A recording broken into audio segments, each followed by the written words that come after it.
I was just thinking of a King Arthur book I read. One of his friends, like, some guy comes in and is gonna kill him, and he ends up like stabbing dude in the eye with a pen, and dude's laying on the ground, and he just stomps on the pen. Yeah. Man. This video is kind of talking about Dirt Road Men and like who we are and what it's about. This is way marginally better than any vodka. This is my favorite brand of cigar, the Monte Cristo Classic. The Constitution shall never be construed to prevent the people of the United States, who are peaceable citizens, from keeping their own art.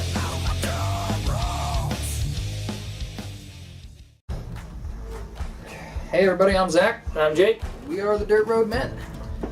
For our talk/random BS video this week, we wanted to talk about the 5 most badass fictional characters that we could think of. Some Dirt Road Men ideals, if you will. I also have a bonus character, so if you think of one while we're talking, I suppose you could think of one. Who's your bonus? I was gonna put him as number 5, but he could just be a phase, so I moved him aside and made him a bonus character, because I'm not sure. I'm in the middle of a show right now. Fair enough. So, but yeah, we just figured we'd pick our 5, like, most, like the characters we'd most like to be like, or at least that's who they are for me. Like, if I had to model myself off of these guys, these are who I'd pick. And I stuck with fictional characters because they can be a lot more idealistic. Yeah. You know, real people come with faults, and so if you say real people, you also have to put in the caveat of, like, you know, except for the fact that he killed like 5 men before he did this thing, or something like that. Context. But also, like, as a kid, my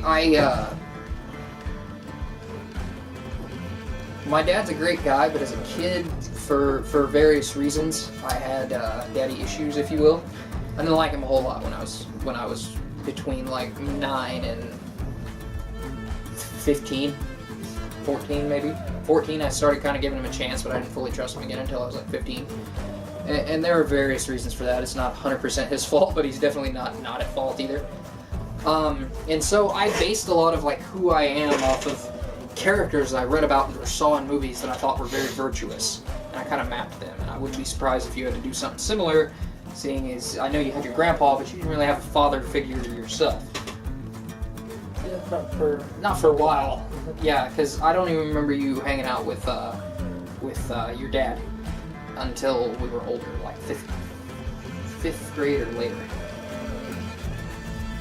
Middle school. Yeah. So, but anyway, we have a couple that are the same, so I guess we should start with those. I'll say one, you can say the other. I'll take Roland Deschain. Oh, fair enough. Even though you introduced me to him. Roland Deschain from the Dark Tower books. The movie's decent, but compared to the books, it's just no. I was in book 4 when I watched the movie, and I was like, yeah, this is salvageable. They had some problems, but overall I didn't mind the illustration of the characters, and they could still fix the story. But then after I read all the books, I was like, wow, they pulled in Eragon, and they just murdered it. See, I have their story. I have yet to read any of the Eragon books. I've read the front cover and the back cover of the first one. It's probably nerdy for our audience, but whatever. We were kids when I read them. So. But I have seen the movie. I thought the movie was a pretty good movie. Yeah. I wish they had done more. Yeah, the problem is the way they ended it, they can't even go into the second book. Oh. And one of my favorite characters in the books, his signature weapon was a hand-and-a-half sword, and he consistently like flipped it around and stuff. He used a bow in the movie. Never had a sword. I can see where that was. Sword and his lineage was very significant. Oh. Spoiler alert there, brothers. Was he King Arthur? No. But yeah, Roland Deschain is just like the most relentless. He's not necessarily a good man, but he's a good character. Yeah, Like, he has noble goals, but he will go to dark lengths to meet them. But he is an unstoppable force of will. That's part of why I like him. yes. That he's a badass cowboy. And in the books, he performs an abortion with the barrel of his gun because this lady's basically gonna have the child of a demon. So, yeah, that's a short version. If you've seen the movie The Man in Black gets a girl pregnant, he's just like, that's not gonna happen. Gun barrel. So, I remember messaging you when I was reading that book, like, did he just perform an abortion with a 6-gun? And you're like, yep. Yeah, that happened. You can hit the second one we have in common. Frank Castle. So Yeah. the These are Punisher. no particular order, by the way. No. Just an all-around badass. He is a very good example of. He's another character that a lot of people might not necessarily consider a good man, although I consider him a much better man than Roland. Yeah, He won't do anything in pursuit of his goal. In the sense of, he won't kill innocent people if they get between him, or, let a small child die so that he can continue. He'd save the kid and die trying. Yes, he would take the entire brunt force of any military to save one single innocent person or child. What do you think of the series? Phenomenal. Me too. Tom Jane was always like an unseatable Punisher figure for me, but the series I think may have put John Bernthal ahead of him. Although John Bernthal as a person I don't like as well as Thomas Jane. But I haven't done a whole lot of catching up on either one of them. I like the brutality of the Punisher character, and just the no horse shit, doing whatever needs to be done. let's try to make that the only one. Sorry. But yeah, he's just excellent. If I could be any superhero, it would be Frank Castle, and he's not even really a superhero. No, he is anti-hero, vigilante. Well, and he doesn't have powers. He's just a badass. Are you sure? He's young Mattis, who had a very bad day one day. Terrible, horrible, no good, very bad day. Yep. What was that? I got kids, man. What was that? I think his name was Alex. Alex and the Terrible, Horrible, No Good. Yeah. That's awesome. Yeah. We make a book called Frank. Horrible, No Good, Very Bad Day. Oh, that's horrible. Oh, that would be... I don't know if I'd read it. Yeah. I wouldn't want to go... I've seen that happen enough times in movies and stuff that I don't want to go through it again. Now, I think the only person to portray on film the Punisher that I didn't necessarily care for Dolph? was Dolph Lundgren. Well, Dolph Lundgren's a good actor. It's just movie. That movie as a whole. No, I think he did a pretty decent job of portraying the Punisher, torn between life and death, really. Mm-hmm. But it was the 80s or maybe the early 90s, I don't know. 80s. 80s. I think it was like 88. They could have done better. They could have. I've seen movies from that time period that were done better. The colored on beard, I think, really killed it. That was my biggest thing, and you had to see his butt. At least twice. Apparently he's in the Giant Schlong Club, if you're curious. I was not. They had him on an interview on Johnny Dare, a local DJ, and yeah, they mentioned it. He's like super smart, he's a chemical engineer, he's huge, and apparently he's also huge where it counts. So.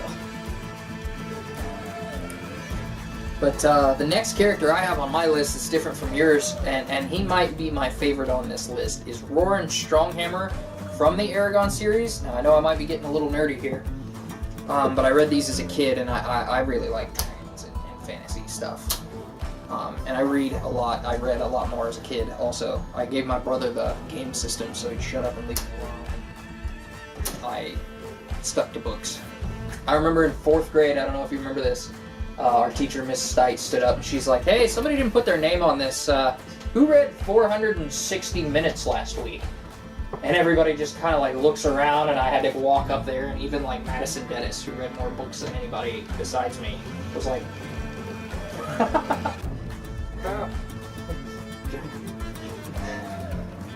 But Roarin is a creature of like sheer in will. Hence, no, the hammer. I got to the wrong movie. Who John Wick almost made this list too. Okay. It took me a minute. I was just thinking of a King Arthur book I read. One of his friends, like, some guy comes in and is gonna kill him, and he ends up like stabbing dude in the eye with a pen, and dude's laying on the ground, and he just stomps on the pen. Yep. Man. So Roarin, my favorite thing about Roarin is he exists in this universe with like dragons and magic and all of these excellent things where he's wholly outclassed by almost every warrior he meets who's not like a grunt soldier. And none of that stops him. All this dude wants to do is settle down, be a blacksmith, and marry the butcher's daughter. In his quest to do that, he leads a town at like age 19 to destroy an entire army platoon. He takes them over a mountain range that no one had ever crossed in a group, and very few people had ever crossed alone, alive, and like made it out alive, which is reminiscent of some guy named Hannibal in history that I can't think of the full name of right now. Was it Lecter? No.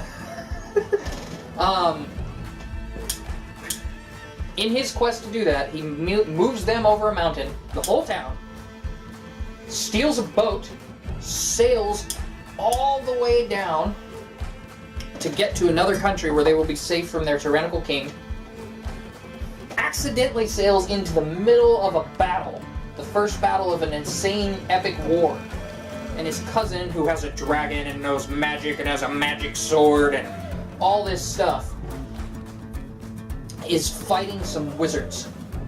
Epic wizard battle, right? He like barely holds his own. He's about to like lose and die. These guys are about to kill him. Roarin comes up behind them with his hammer and brains both of them. Just ping ping. Yep, just climbs up onto the plateau that they're on and just bam, bam, done. And in one battle in those books, all in the quest to get his woman back, I was gonna say wife, but she was engaged to him at the time, he kills 293 men in a single day. Alone. Not alone, there's a whole battle going on, but he kills 293 men on his own. Sounds like a good day for him. Yeah, he never learns magic. He stands toe-to-toe with multiple men who know magic, have dragons. He sacks cities that were thought unsackable, and kills like mythical beings. And then at the end of the story, he goes home with his wife, and he has a blacksmith shop. I'm sorry, I'm hitting the desk, Steven. Nothing he won't do to go. You cannot stop this guy no matter what you put in his way. And his only real strength is sheer will, because he can't even walk right for most of the series. Really? Like Roland's hand, that basically happens to his leg. Oh. He doesn't lose it, but it's not very functional. On my dog. Yeah. He has to use the hammer as a cane a lot of the time. Really? Yes. But he's just an unstoppable force of will, so that's why he's probably my favorite. I spent a lot of time after the first time I read him, and a lot of people don't like his chapters in the Eragon series because they're drug out and they're slow and they're harsh. There's no cool myths and magic in his stuff. But that's why I like it. So, who's your next one? You were worried about sounding dirty. I'm gonna go with Superman. Oh, that's not nerdy, that's just awesome. He's so OP though. That's why he's so cool. It's like, And he's like as American as you can get. yes! Besides Captain America, maybe. I don't know. Or Captain America is in like New York. Superman comes from the very heart. Yeah, I was raised in Kansas. How much more American can I get? He's like, every kid wants to be Superman. Just about. At some point in their life, even Yes. my son did, and he's more into Batman now. I would still like to be Superman.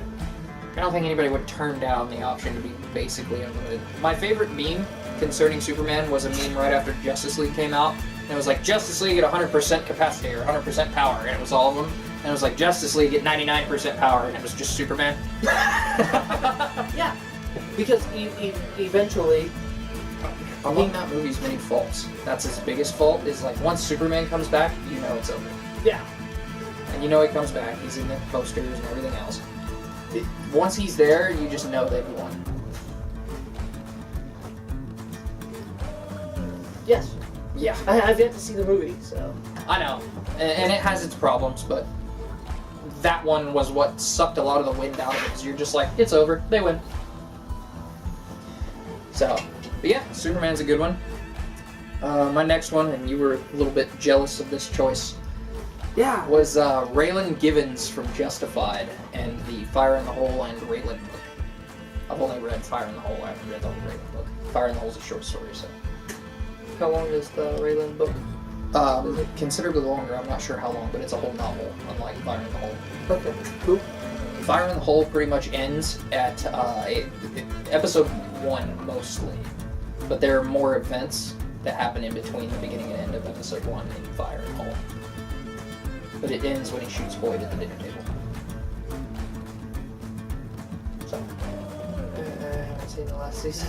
Episode 1, bro. Oh, episode Fire in the Hole, the story, ends at the end of episode 1 when he shoots Boyd at the dinner table. Okay, I was... For some reason, I forgot he shot Boyd at the Can I dinner. spoil some stuff for you? Okay. Boyd makes it out of Justified alive. Okay. I'm not He's surprised. in prison, but he's alive. I mean, they were kind of friends.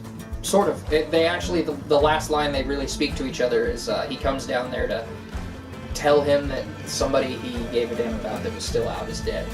And he's like, "What? You could have done that with a phone call. Why'd you come down here?" And he's like, "Well, when I thought about it, it came back to the fact that we done cool together." But Raylan is like a modern lawman, but in like the best sense, where he does what's right, even if it's not necessarily the correct legal answer. And he's unstoppable in a quick draw fight. That first episode when he shoots Tommy Bucks, like right away, they had me hooked. Yeah. Who's your next guy? Tommy Conley. Or Conley. From Warrior. Yeah. He is another just pretty well almost unstoppable force of pretty well sheer will. He has one goal he's trying to do. He's trying to win some money for his buddy. Yeah. He's not even trying to win the money for himself. I think that's the most noble thing about it. But he's also like a very troubled character. He's when you meet him, he's got pockets full of pills and he's drunk. yeah, always drinking. He walked home from Afghanistan or Iraq. My favorite was when he gets into the tournament in Warrior. And Warrior is a movie that like still almost makes me teary by the end. And that doesn't happen to me often. That first fight in the tournament that they go to, where he just walks in, knocks the guy out, walks out. Yes. That's epic. In, out. One punch, leaves. I liked when he was at the gym. Oh, when he fought that guy, the first fight he does in the movie? Yes. Yeah. Knocks him out. I'll keep your boy warm for you. Yeah. Yeah, and he knocks out who I think is supposed to represent Chuck Liddell. I think so. Yeah, because they don't have any real fighters playing themselves in the movie, I don't think. No. Not that are involved in the tournament directly. I think Joe Rogan's in the movie and some other people are in the movie, but I didn't know Joe Rogan was in the movie. I thought they had a guy who was kind of playing his character. okay, yeah. Maybe. I can't remember. It's been a long time since I've seen it. I should break that out and watch it with you again before I get to moving stuff around. Yeah. Anything else you wanted to say about Tommy? He's not your last one either. You skipped over another one. Yeah, I'm not doing these in order. Gotcha. No. Okay. My last one that I listed was Michael Schofield from Prison Break. His like intelligence and planning and the way you just like cannot intellectually beat this guy because he's kind of unassuming, right? But he still wins fights when he gets into them and he has to. He's overall good, but just kind of like Raylan, like no laws are gonna stop him from his goal, and he will do wrong things for right reasons. Well, no, I mean, like episode 1, he goes to prison. He robs a bank to intentionally go to prison to break his brother out of prison. So I mean, obviously laws don't matter to him. yeah, the show's called Prison Break, so spoiler alert, he breaks out of prison. So a couple times. Yeah. Yeah.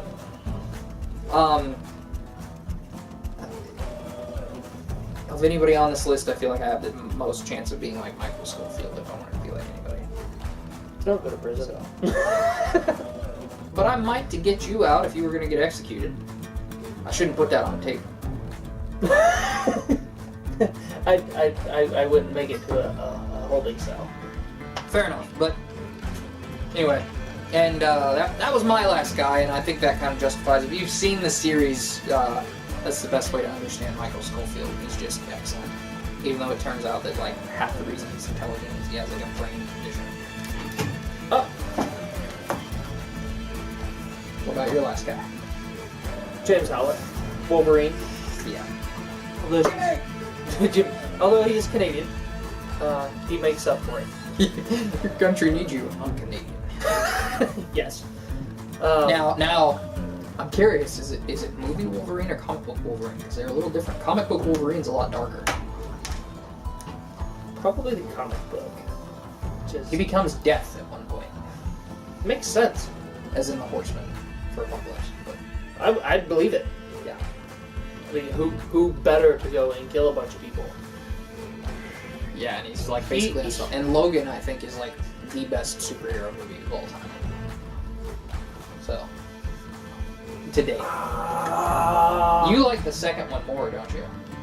The second Wolverine movie? Standalone movie? I think, yeah.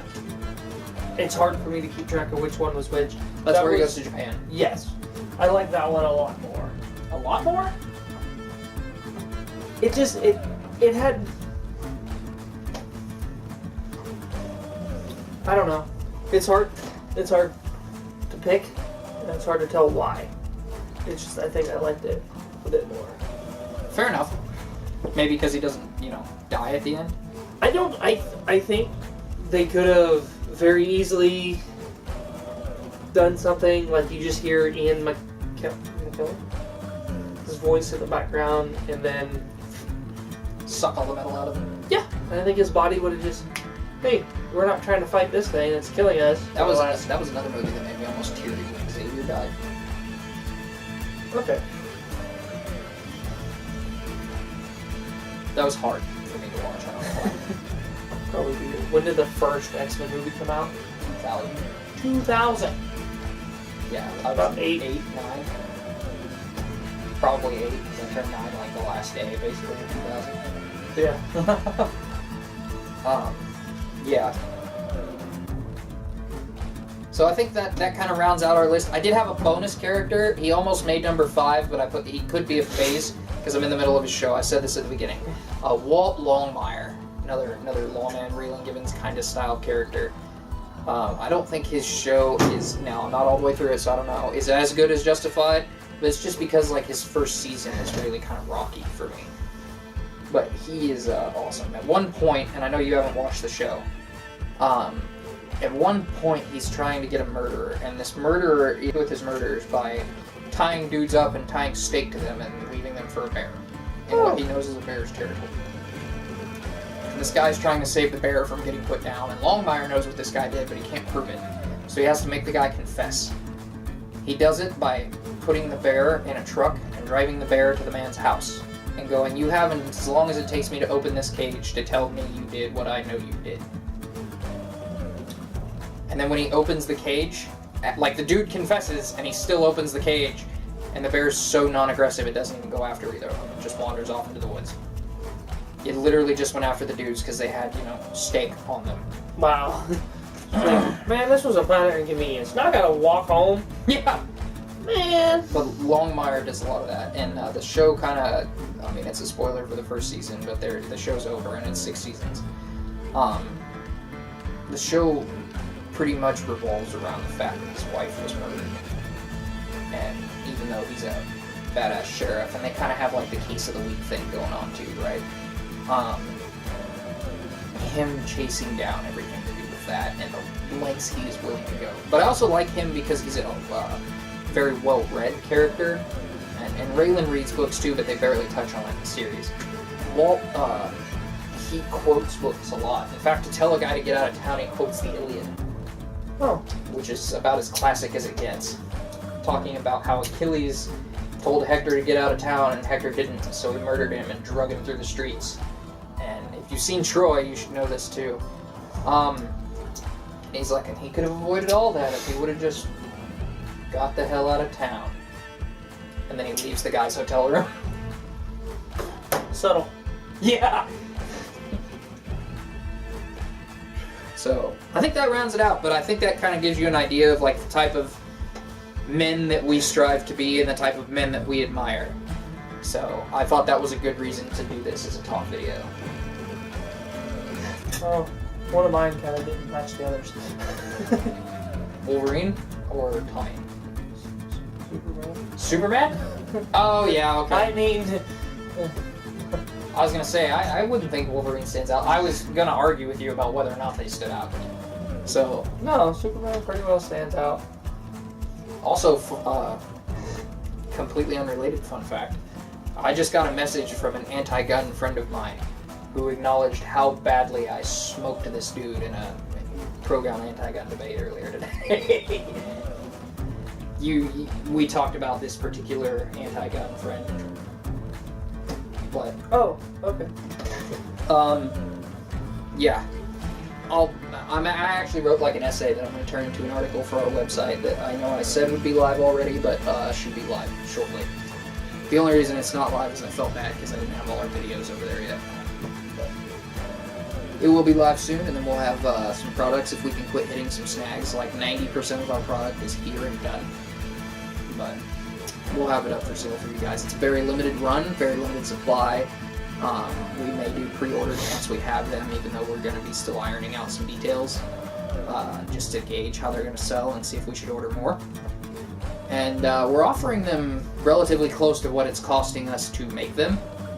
I was debating on offering them for less, but we have to make enough money to pay off what we paid to do them, as well as if they sell well, order another run and do the next merch. So we may be looking into some other options like Patreon and somewhat soon to help us get products out to you guys faster as well, because we have a lot of plans for cool products related to, you know, whiskey, cigars, manliness in general, and being an American man. So. But I think that's it for today. I guess you don't have a glass to toast with. You want me to pour you a little dram to toast off with? Yeah, give me some LaProy. LaProy, huh? Let me stepping it up. One thing that I love about what we've been doing here is we're never shy on whiskey. I just gave you enough to toast with, man. But we gotta finish these cigars anyway, so. Yeah. LaProy. Patera. Def Seth? Say hello. Say hello. Say hello! You leaned in the screen! Hope you all like his hat. I do. It's snazzy. Alright. But, alright, till we see you again, I'm Zach. I'm Jake. We are the Dirt Road Men.